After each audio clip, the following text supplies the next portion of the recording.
জাতীয় ঐক্যমত্য কমিশনের সহসভাপতি অধ্যাপক ডক্টর আলী রিয়াজ বলেছেন, ইতোমধ্যে জুলাই সনদের খসড়া রাজনীতিবিদদের কাছে পৌঁছে দেওয়া হয়েছে। প্রাথমিক পর্যায়ে ঐক্যমতের খসড়া আজ বা কাল পৌঁছে দেওয়া হবে। মঙ্গলবার রাজধানীর ফরেন সার্ভিস একাডেমিতে রাজনৈতিক দলগুলোর সঙ্গে দ্বিতীয় ধাপের সংলাপের 21তম দিনের সূচনা বক্তব্যে তিনি একথা বলেন।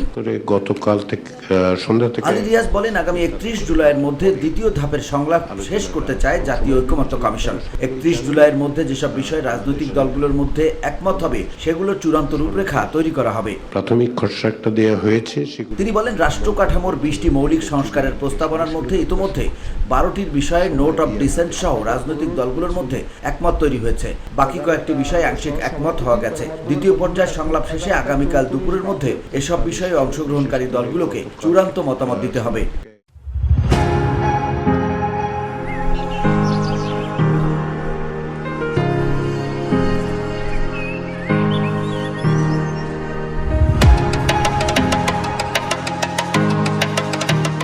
তত্ত্বাবধায়ক সরকার নিয়ে কয়েকটি দলের নতুন প্রস্তাবের বিষয়ে আলী রিয়াজ বলেন, সেগুলো সমন্বিত করে একটি প্রস্তাব আপনাদের সামনে হাজির করতে চাচ্ছি। কারণ প্রত্যেকটি দলের নিজস্ব বক্তব্য থাকবে, সেটি বিবেচনায় প্রস্তাবগুলো নিয়ে অগ্রসর হওয়ার চেষ্টা করছি। VOD Bangla news desk.